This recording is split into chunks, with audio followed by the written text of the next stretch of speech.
Hello. हाँ dear student, तो हम ये नेक्स्ट लेक्चर स्टार्ट कर रहे हैं। लेक्चर नंबर 111 हिंदी मीडियम में रिवीजन हम कर रहे थे। तो हमने अवकलन समाकलन पढ़ दिया लास्ट क्लास में। उससे पहले वाली क्लास में बेसिक ग्राफ के बारे में पढ़ दिया था। आज हम पढ़ने जा रहे हैं सदिश के बारे में। सदिश में कई बच्चों को हल्की सी प्रॉब्लम आई है, क्योंकि इसमें दिशा वगैरह की बड़ी दिक्कत रहती है। सदिश, बेसिक सदिश तो आप जानते हैं। सदिश किसे कहते हैं, किसे अदिश कहते हैं। वह भौतिक राशि जिसकी इकाई, परिमाण, दिशा और वो सदिश के योगफल का नियम का पालन करती हो। सबसे बड़ी बात, सदिश योगफल का नियम का पालन करती हो। सदिश योगफल का नियम क्या था भाई? एक सदिश इधर है ए, एक सदिश इधर है जी बी, दोनों के बीच में कोई कोण है जी थीटा। तो परिमाणी इधर आता है और परिमाणी सदिश ए से अल्फा कोण बनाता है। भाई जो क्षैतिज सदिश है उससे अल्फा कोण बनाता है।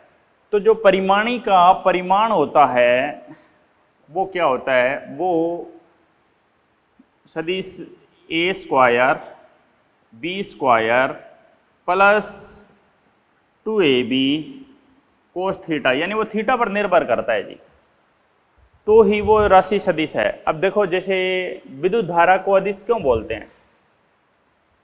विद्युत धारा कैसी राशि है बताओ? अदिश राशि है। क्यों क्यों हुई जी विद्युत धारा अदिश? क्योंकि यहां पे देखो, एक इधर जा रहा है तार, एक तार इधर जा रहा है। ये मानता हूं 2 एम्पियर है, ये मानता हूं 3 एम्पियर है। तो यहां आगे कितना जाएगा? 5 एम्पियर ही जाएगा। परिमाणी का कितना आएगा? 5 ही। चाहे इनके बीच में कोण कुछ ही कर दो, ऐसे कर दो या ऐसे कर दो, तब भी तो आगे 5 एम्पियर ही जाएगा। यानी ये सदिश योगफल के नियम का पालन नहीं करती है। दो सदिशों के बीच में कोण बदलने से उनका परिमाण बदलना चाहिए। थीटा बदलेगा तो आर का मान बदलेगा। यही है सदिश योगफल का नियम। वो राशि सदिश है, जैसे विस्थापन हुआ, बल हुआ, संवेग हुआ, कोणीय संवेग हुआ, कोणीय वेग हुआ, ये सारी बहुत सारी राशियां हैं। अदिश जैसे कार्य, ऊर्जा, शक्ति, दूरी, चाल। एक कॉमन कंफ्यूजन है कि अदिश राशि ऋणात्मक नहीं होती है।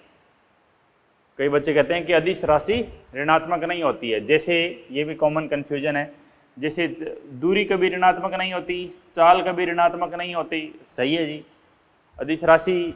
लेकिन कार्य, आपने पढ़ा था, कार्य कैसी राशि है? अदिश। लेकिन कार्य तो ऋणात्मक होता है, नेगेटिव भी होता है, पॉजिटिव भी होता है और जीरो भी होता है। तो ये जो स्टेटमेंट है कि अदिश राशि कभी ऋणात्मक नहीं हो सकती, ये स्टेटमेंट गलत है। अदिश राशि ऋणात्मक हो सकती है। उदाहरण कार्य। ठीक है, दो सदिशों का हम परिमाण लेते हैं इस तरह से, A square B square plus 2ab cos theta. ये परिमाण के साथ लिया जाता है। यहाँ पर जो सबसे मेन बात जो मैं आपको बताऊं कि कोई भी सदिश ऐसे होता है, जैसे इधर सदिश ए है, उतना ही सदिश इसकी विपरीत दिशा में ले आओ। भाई ये 10 मीटर का है तो 10 मीटर इधर ले आओ, तो ये सदिश आ जाएगा जी माइनस का ए। अब मैं बोलूं कि ऊपर सदिश है जी कोई बी सदिश है, मान लेते हैं ये 11 मीटर है, तो इसके विपरीत में इधर ले आऊं तो वो माइनस का बी सदिश आ जाएगा। यानी मैं बोलूं सदिश ए के और इधर है ये माइनस ए, दोनों परिमाण में बराबर है लेकिन दिशा विपरीत है, तो ये इनको बोलते हैं विपरीत सदिश। विपरीत सदिश की दो शर्त होती है, सबसे ज्यादा काम आता है ये। विपरीत सदिश क्या होता है? दो सदिश जिनका परिमाण तो बराबर हो और उनकी दिशा क्या हो? विपरीत हो। भिन्न भिन्न नहीं, विपरीत दिशा। तभी हम माइनस लगाते हैं। विपरीत सदिश में क्या लगता है? नेगेटिव लगता है जी। ए सदिश है, उसका उल्टा करोगे तो वो माइनस ए हो जाएगा। ए का विपरीत क्या होगा? ए का विपरीत सदिश हो जाएगा जी माइनस ए। समझो बात? ठीक है, आगे देखिए, क्योंकि सदिश काफी बेसिक पार्ट है। सदिश आपको समझ में आना थोड़ा जरूरी है, काफी बेसिक है सदिश।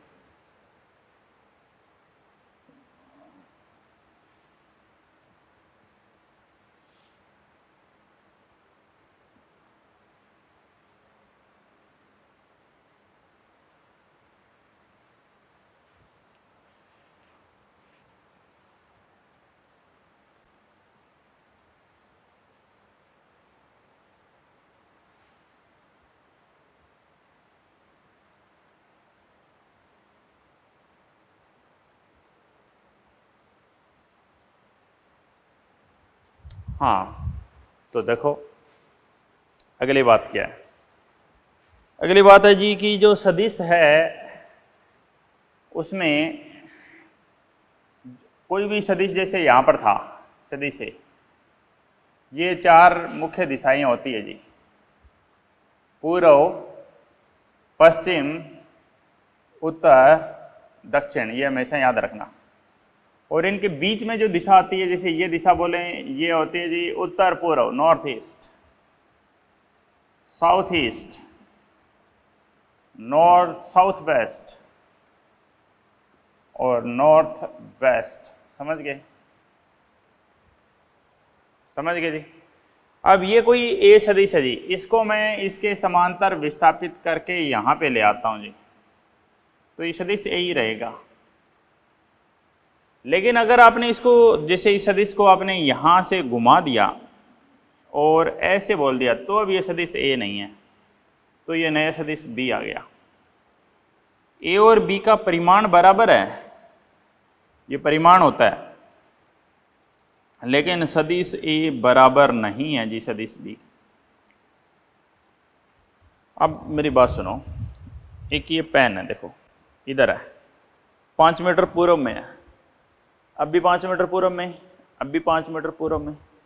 लेकिन अगर मैं इसको ऐसे घुमा दूं, ऊपर ले जाऊं, ये देखो इसके आगे की टिप है इधर 5, अब मैं इसकी आगे की जो टिप आपको दिखाई दे रही है वो मैं 5 मीटर ऊपर ले जाऊं ऐसे, तो ये परिमाण तो 5 ही है, लेकिन दिशा बदल गई ना भाई। सदिश कब तक नहीं बदलेगा?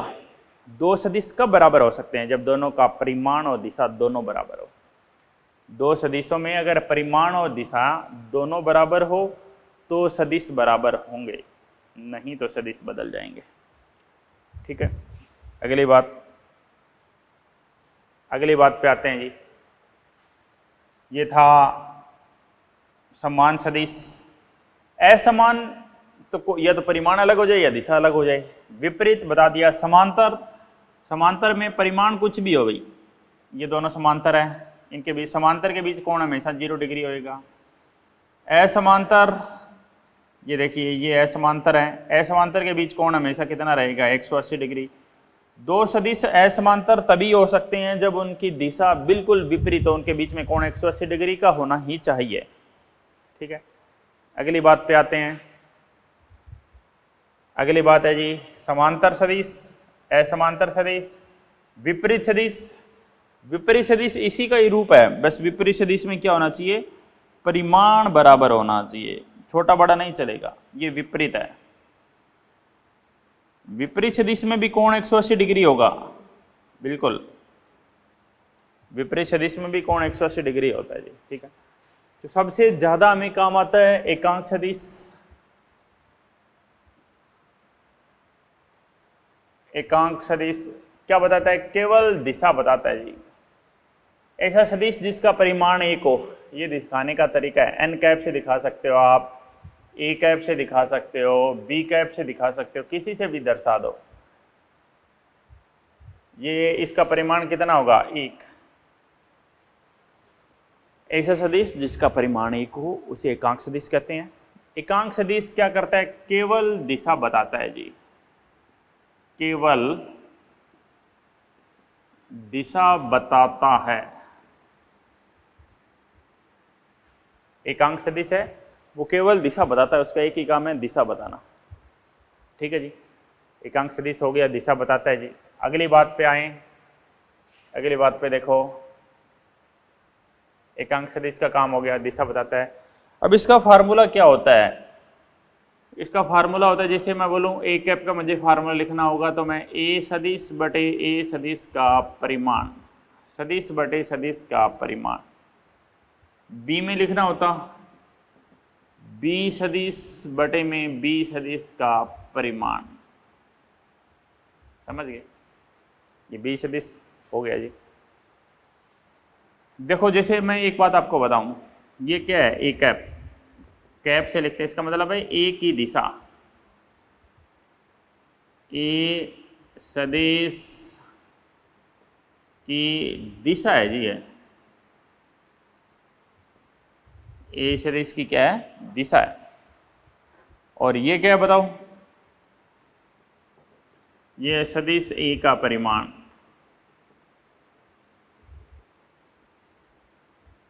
ये सदिश ए का परिमाण है। समझ गए जी। किसी भी सदिश को उसके परिमाण से भाग कर दो, एकांक सदिश आ जाता है। अब मैं देखो जैसे कोई सदिश ले रहा हूं 2i + 3j - 2k बोल दें, ये कोई सदिश है जी। परिमाण कैसे लेते हैं? जब भी किसी सदिश का परिमाण लेना हो तो सबसे पहले वर्गमूल लगाओ, फिर जो i के साथ है उसका वर्ग, j के साथ है उसका वर्ग और k के साथ है उसका वर्ग कर दीजिए। क्या आंसर आएगा? 494। तो ये परिमाण आ जाएगा जी। समझ गए? ठीक है, आगे बढ़ो।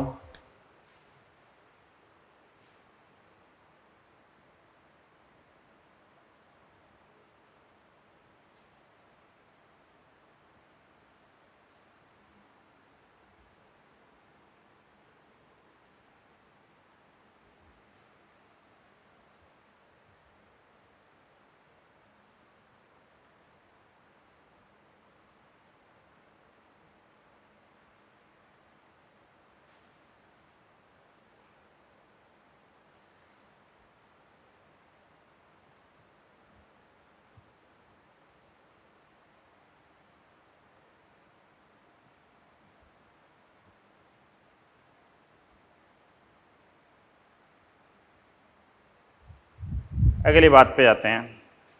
अगली बात देखो, और सदिश के बारे में क्या जानते हैं और क्या बताएंगे? देखो, जो ज्यामिति विधि होती है उसमें कई बच्चों को प्रॉब्लम आती है। देखो, ये एक सदिश ए है, ये दूसरा सदिश बी है जी। ठीक है, अब इसको जोड़ने के तरीके, एक तो आप यहाँ से यहाँ ले जाओ, पहले बिंदु से आखिरी बिंदु की तरफ दिशा का बड़ा मतलब होता है। यहाँ पर ये आर सदिश है, ये आप ऐसे करें, ये इस कोण पे निर्भर नहीं करता जी, क्योंकि अभी हम परिमाण नहीं निकालने जा रहे हैं। ये सदिश ए है, ये सदिश बी है, ये प्रथम से आखिरी ये सदिश आर है। यहाँ पे कोण अलग था, यहाँ पे कोण अलग है, फिर भी दोनों का आंसर एक ही है, सदिश ए + सदिश बी, क्योंकि हम आर का परिमाण निकाल नहीं रहे हैं। परिमाण निकालते हैं तब कोण की जरूरत पड़ती है। अब देखो, जैसे ये कॉमन हेक्सागन वाला एक सवाल होता था, ये सदिश ए है, समषटभुज वाला सवाल।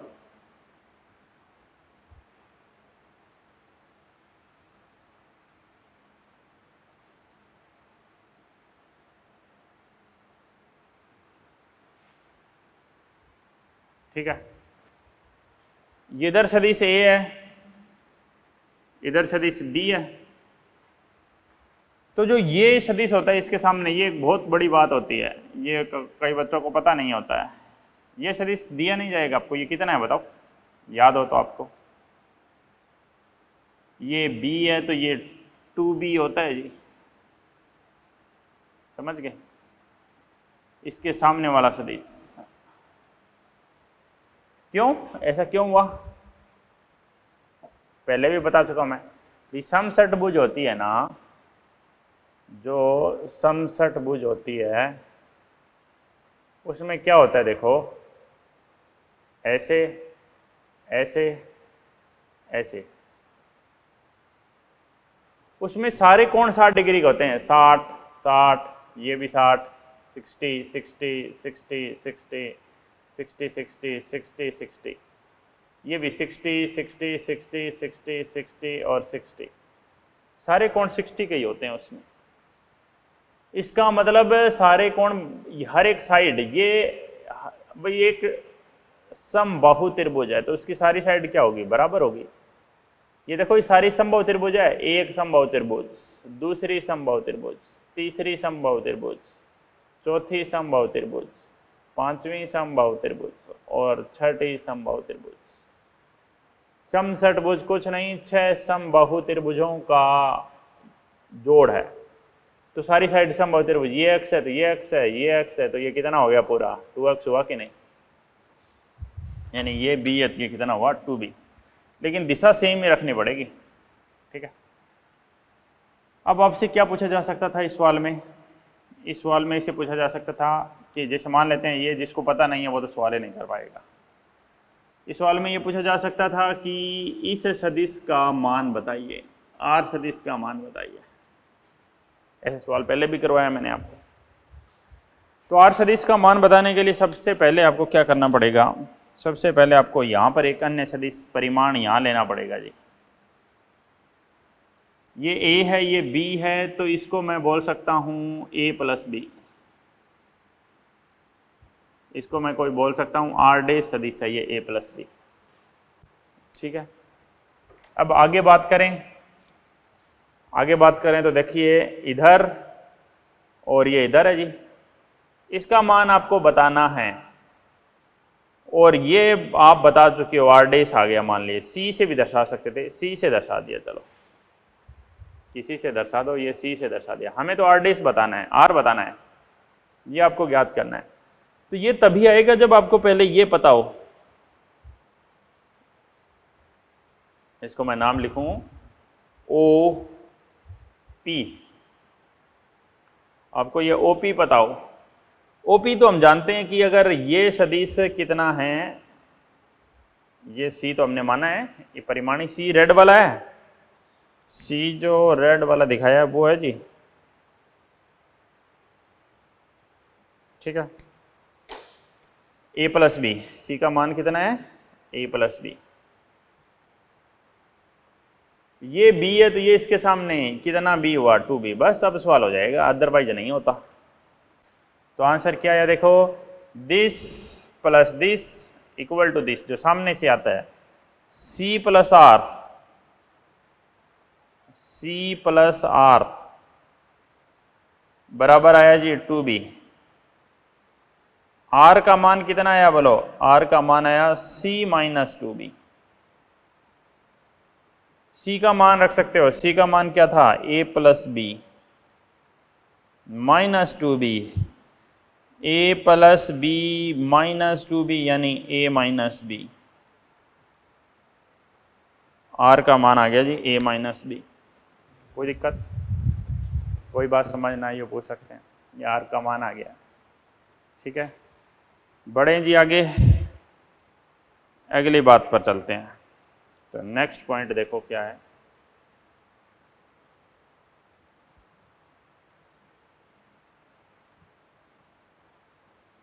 ये समषटभुज थी, समझ लिए समषटभुज।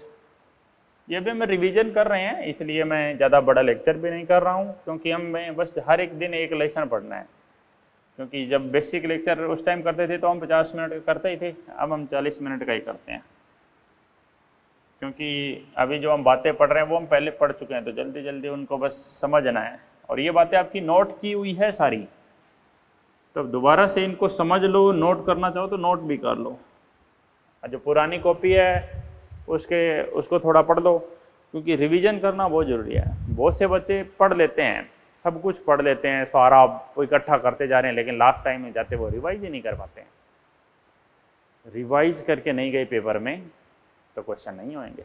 रिवीजन इज़ मोर इम्पॉर्टेंट, इसलिए मैं आपको बीच में यहीं पे एक रिवीजन करा रहा हूँ, जो बेसिक पार्ट हमने पढ़ दिया है। क्योंकि ये जो हमने पढ़ा था ये सारे इसमें अच्छे अच्छे लेसन थे। सदिश हुआ, न्यूटन लॉ ऑफ मोशन, घर्षण, एक विमीय गति, प्रक्षेपीय गति, वह कार्य ऊर्जा शक्ति, सारे मुश्किल लेसनों का पार्ट है। तो आगे आते हैं जी सदिश। क्योंकि ये अगर आपको क्लियर हो गया सारा, तो इसके बाद में जो आगे की बात आएगी वो बहुत ईजी है। ये जो तो सदिश में हम अगला पॉइंट हम करने जा रहे हैं। अगला पॉइंट क्या देखो, ये हमने बात कर ली। हाँ, इसमें समषटभुज में एक चीज़ और भी ध्यान रख सकते हो आप। देखो छोटी सी एक बात और बता देता हूँ, ये सदिश ए है तो इसके विपरीत ये, इसको माइनस ए लिखना पड़ेगा। ये सदिश बी है तो इसके विपरीत है ये माइनस बी लिखना पड़ेगा इसको। ये सदिश सी है तो इसके विपरीत है ये, इसको आपको माइनस सी लिखना पड़ेगा।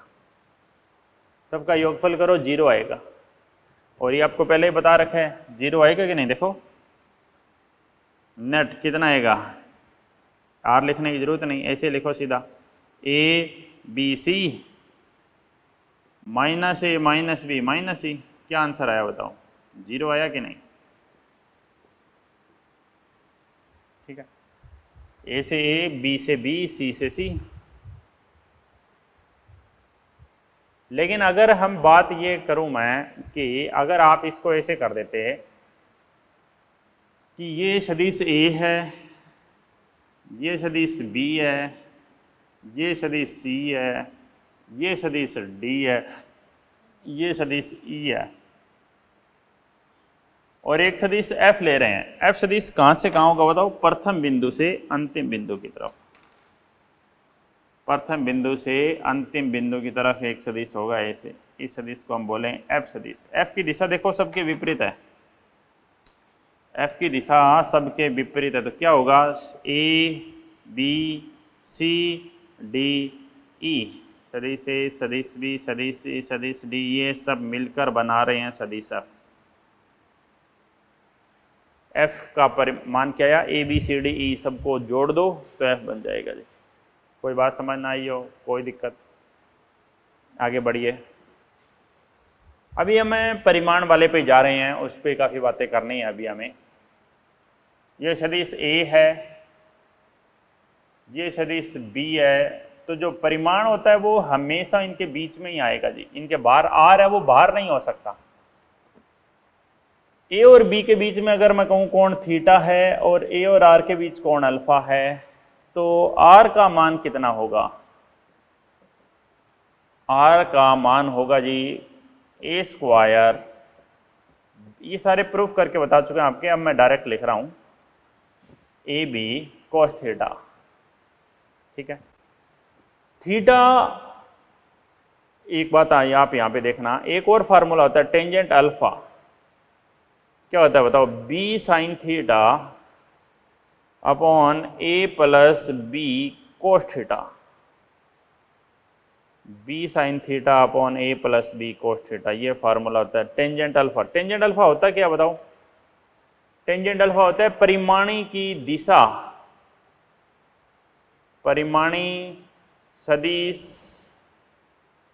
आर की दिशा, परिमाणी सदिश आर की दिशा ही है। अब देखिए यहां पर मैं कहूं कि थीटा अगर आप बढ़ाएंगे, थीटा बढ़ेगा तो कोस थीटा घटेगा। कोस थीटा का मान क्या होगा बताओ? घटेगा, क्योंकि देख लीजिए आप, कोस 0 डिग्री पर क्या होता है? 1, कोस 60 पर क्या हो जाता है? 0.5, हाफ, 1/2 होता है कि नहीं? और कोस 90 पर क्या हो जाता है? कोस 90 पर क्या हो जाता है? 0। थीटा बढ़ाएं, थीटा 0 से 90 के बीच है, ये बात ध्यान रखना, 0 डिग्री से 90 डिग्री के बीच में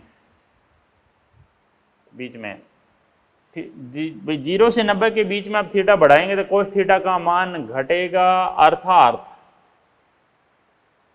कोस थीटा घटा तो ये घटा, ए और बी तो बदले ही नहीं, कोस थीटा घटा, इसका मतलब आर का जो परिमाण है वो भी क्या होगा जी? घटेगा। 0 से 90 के बीच में अगर आप कोस थीटा का मान है वो घटाएंगे, कोस थीटा बढ़ाएंगे तो कोस थीटा का मान है वो घटेगा। लेकिन साइन थीटा बढ़ता है, ये घटा, कोस थीटा घटा तो ये बढ़ गया। साइन थीटा बढ़ता है जी थीटा बढ़ाने पर, 0 से 90 के बीच में साइन थीटा बढ़ता है तो भी ये बढ़ा, आर का मान घटेगा तथा अल्फा का मान बढ़ेगा। टेंजेंट अल्फा बढ़ेगा तो अल्फा अपने आप ही बढ़ेगा, अल्फा का मान बढ़ेगा। जितना ज़्यादा थीटा होगा उतना आर का मान है वो कम होगा और अल्फा का मान उतना ज़्यादा। कोई भी आप सवाल लेके कर सकते हो जी, एक बार आप सवाल 60 डिग्री लेके कर लो, एक बार आप 90 डिग्री लेके कर लो, आपको पता चल जाएगा।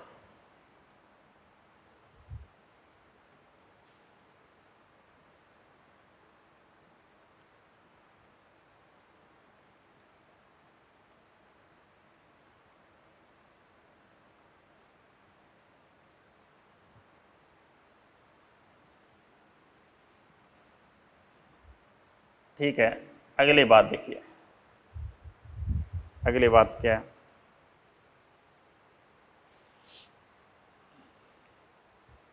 अगली बात ये है कि जी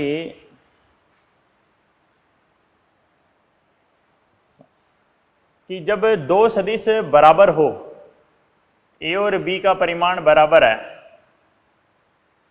तो अल्फा है वो थीटा का आधा आएगा। ये रूल है। कैसे? देखो, कोई दो सदिश ले लो आप, ऐसे ले सकते थे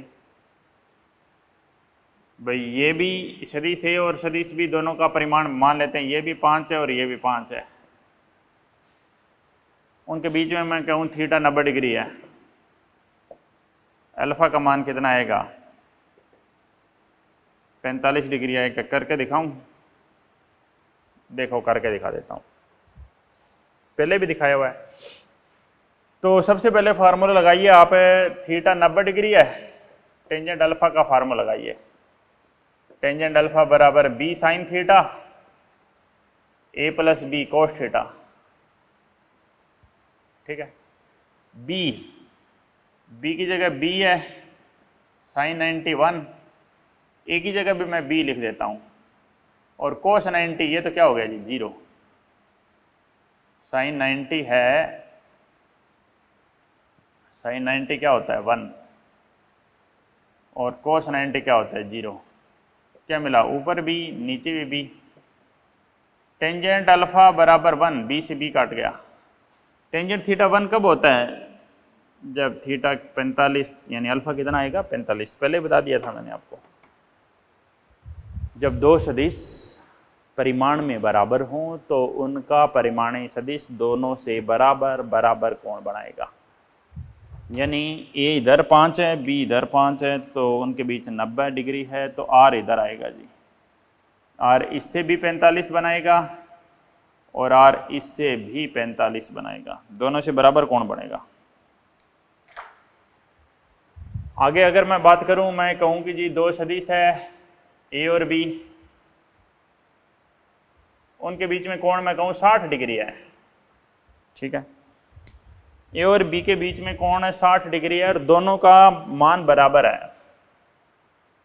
ये भी मैं बोल दूं 50 है, ये भी मैं बोल दूं 50 है, तो उनका परिमाणी यहाँ आएगा जो दोनों से बराबर बराबर कोण बनाएगा। ये बात तो थी जी जब परिमाणी बराबर कोण बनाएगा, कब? जब सदिश दोनों परिमाण में बराबर हों। अगली बात आती है कि जी परिमाण में बराबर ना हो तो, अगर बात यह है कि भाई सदिश है वो परिमाण में बराबर नहीं हो तो क्या करोगे? तो भी दिखा देते हैं, देखो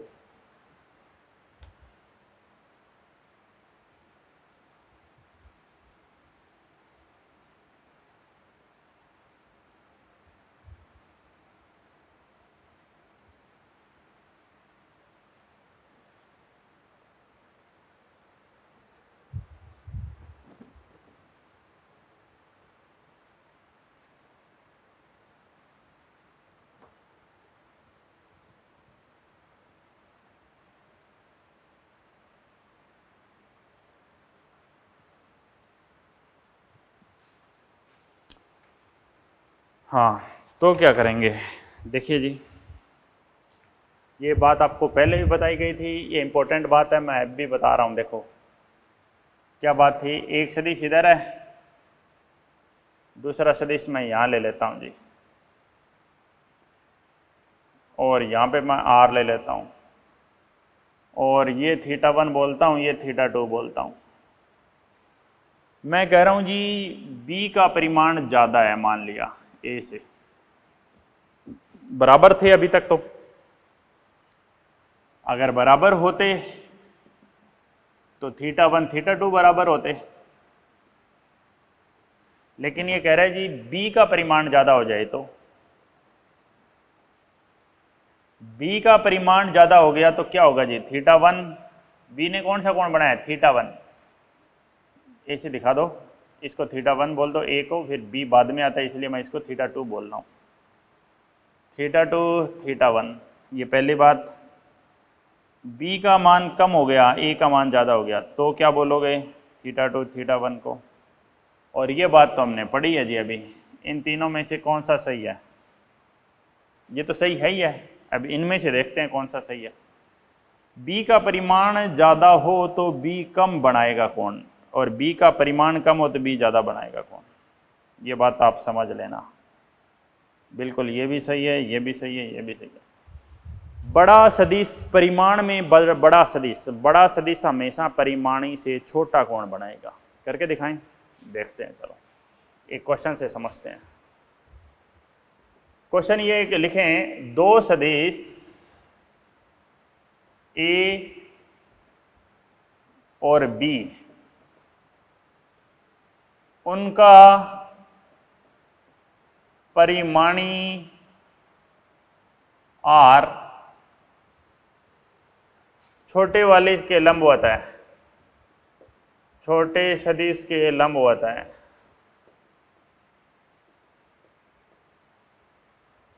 छोटे सदिश के लंबवत है, ये सवाल है जी। तो हमें r का मान बताना है, r का परिमाणी मान बताना है, ये सवाल है। ठीक है, दो सदिश है जी a और b। सदिश a इधर है, सदिश b का है पता नहीं, लेकिन उनका परिमाणी है वो सदिश a के लंबवत है। परिमाणी इधर आ गया जी, परिमाणी इधर आ गया r। वो सदिश a के क्या बताओ लंबवत है, 90 डिग्री पर है। उनका जो परिमाणी है वो सदिश a के लंबवत है, सदिश a से 90 के एंगल पर है। तो सदिश b कहाँ लोगे? सदिश b यहां आपको लेना ही पड़ेगा जी। ठीक है, a और r के बीच कौन सा कोण होता था? थीटा होता था? नहीं, अल्फा। यानी अल्फा का मान आपको 90 डिग्री दिया है। अल्फा का मान आपको 90 डिग्री दिया है तो टेंजेंट अल्फा का फार्मूला लगाओ। टेंजेंट अल्फा का फार्मूला क्या था? b sign theta upon a plus b cos theta. b का मान कितना रखूं? 2 sign theta upon 1 plus 2 cos theta. Theta तो आपको निकालना है, थीटा तो हमें निकालना है। और टेंजेंट अल्फा कितना दिया है? 90। टेंजेंट 90 कितना होता है जी? टेंजेंट 90, टेंजेंट 90 अनंत होता है। इसको आप 1/0 लिख सकते हो। तो आर पार गुणा करो, आर पार गुणा किया तो क्या है? 1 प्लस में 2 cos theta, 1 plus 2 cos theta is equal to 0। Cos theta की वैल्यू क्या आई? -1/2। कोस थीटा की वैल्यू कितनी आई जी? -1/2 आई। यानी थीटा कितनी डिग्री होया? 120 डिग्री। यानी ये 90 डिग्री है और ये पूरा कोण है जो, बात समझना, ये पूरा कोण तो है जी 120 डिग्री। ठीक है, और ये कोण है जी 90 डिग्री। अल्फा का मान 90 है, पूरा 120 है, तो ये बचा हुआ एंगल कितना हो गया? 120 में से 90 गया 30। मैं वहां पर इस डायग्राम से कंपेयर कर रहा हूं, मैं इसको बोल रहा हूं थीटा 1 90 है, थीटा 2 30 है। कौन बड़ा है? थीटा 1। थीटा 1 बड़ा है थीटा 2 से। थीटा 1 बड़ा है जी थीटा 2 से। क्यों? क्योंकि b बड़ा है जी a से। ये 2 था और ये 1 था। b का मैग्नीट्यूड ज़्यादा है, इसलिए b ने जो एंगल बनाया है थीटा 2 वो कम है और ये एंगल है वो ज़्यादा है। बस थीटा 2 वैसे मान लिया इसको, समझ गए बात? अब आप r निकाल सकते हो, a² b² plus 2ab cos theta लगा के। r निकालने का एक और तरीका भी मैंने आपको बताया था। r इस तरीके से तो निकलेगा ही निकलेगा भाई, परिमाणी निकालना हो तो ये तरीका तो है ही है, a² b² plus 2ab cos theta. a² b² 2ab cos theta. कोस थीटा की वैल्यू कितनी? -1/2। बस सोल्व कर दो। कितना है जी? 1 2 का स्क्वायर 4 -2 √3 ये तो था ही था। अब आप और क्या कर सकते थे? और आप इस b है जो यहाँ पे लिखा हुआ है b, इसको यहाँ से उठाओ और इस b को यहाँ लगा दो जी, इस b को यहाँ लगा दो। तो ये क्या मिलेगा? r कौन सा था? r ये था जी, अब फार्मूला क्या मिला, ये क्या था ए, फार्मूला क्या मिला, बस इसको भूल जाओ, अब इसको तो हमने उठा के इधर ले ही गए हैं जो पहले यहाँ पर था। अब बात ये आती है कि ए और आर ये तो राइट एंगल ट्रायंगल बन गई,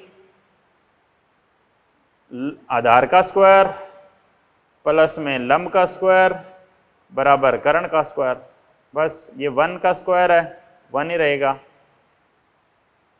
ये 2 का स्क्वायर है 4 रहेगा, ये तो आर स्क्वायर क्या आएगा 2 का स्क्वायर 4 माइनस 1 3 का क्या आ गया जी रूट 3। कोई दिक्कत, कोई बात समझ ना आई हो पूछ सकते हैं आप, ठीक है जी। तो यही बात आती है जी यहाँ पर, ठीक है। अगली बात क्या है, देखो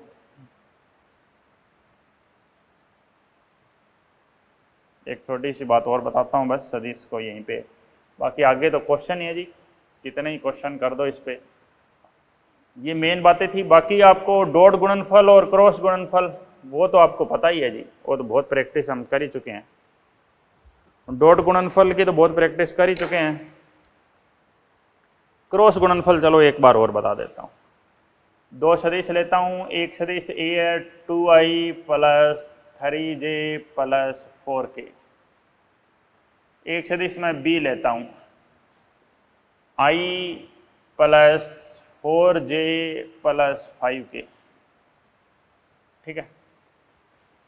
डॉट गुणनफल में तो किसी को मुझे लगता नहीं दिक्कत होगी, डॉट गुणनफल तो हर कोई बता देगा, i वाला i के साथ, j वाला j के साथ 3 गुणा 4, k वाला k के साथ 4 गुणा 5, कितना आया 2 12 20, ठीक है। ऐड कर लीजिए कितना आएगा 34, ठीक है। ये हमेशा अदिश आता है, नियत मान आता है 34 20 50, इसलिए इसको अदिश गुणनफल डॉट गुणनफल बोलते हैं। क्रॉस गुणनफल इसको बोलते हैं जी सदिश गुणनफल, दो सदिशों का सदिश गुणनफल होता है, इसको आप ध्यान रखें। बाकी मुश्किल ये भी नहीं है, आपने बहुत क्वेश्चन कर लिए होंगे। आई जे के लगाओ, ठीक है।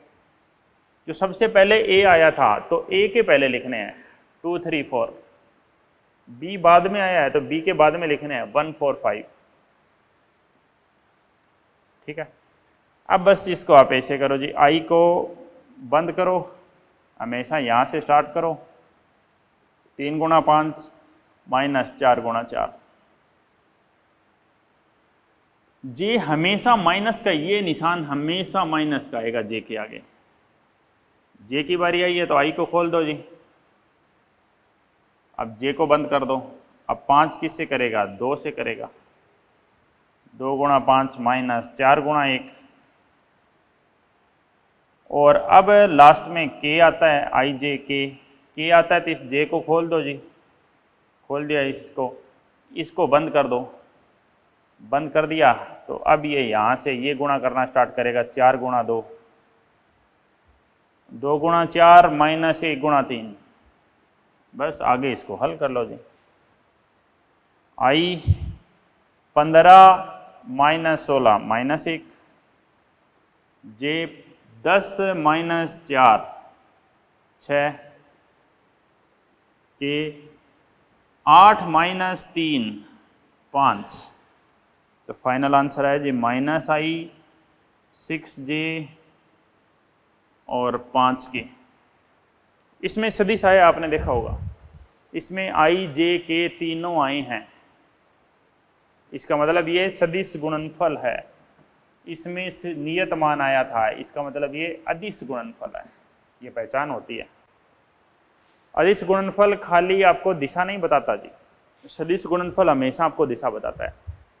और जो एक छोटी सी बात और है कि जब दो सदिश लंबवत हो जाएं तो उनका डॉट गुणनफल हमेशा 0 होता है जी, क्योंकि डॉट गुणनफल का फार्मूला क्या होता है, ए डॉट बी का, मोड ए मोड बी कोस थीटा, ठीक है। थीटा 90 डिग्री हो गया तो ए डॉट बी क्या आता है 0, यानी ऐसा बोल सकते हैं जब ए डॉट बी 0 हो तो सदिश ए और सदिश बी दोनों एक दूसरे के क्या बताओ लंबवत हैं। जब दो सदिशों का डॉट गुणनफल 0 हो जाए तो दोनों सदिश एक दूसरे के लंबवत होते हैं। कोई दिक्कत, कोई प्रॉब्लम नहीं है। तो ठीक है, ये आज की क्लास में यहीं पे करता हूँ। आगे बस आप ये सदिश के जितने भी जो क्वेश्चन थे वो आप प्रैक्टिस कर लीजिए। अगली क्लास में फिर हम एक नया टॉपिक, अभी ये कुछ दिन है हमारे पास, तो हम इनको हर एक को रिवाइज करेंगे ताकि बहुत अच्छे से समझ सकें। ठीक है, मिलते हैं अगली क्लास में।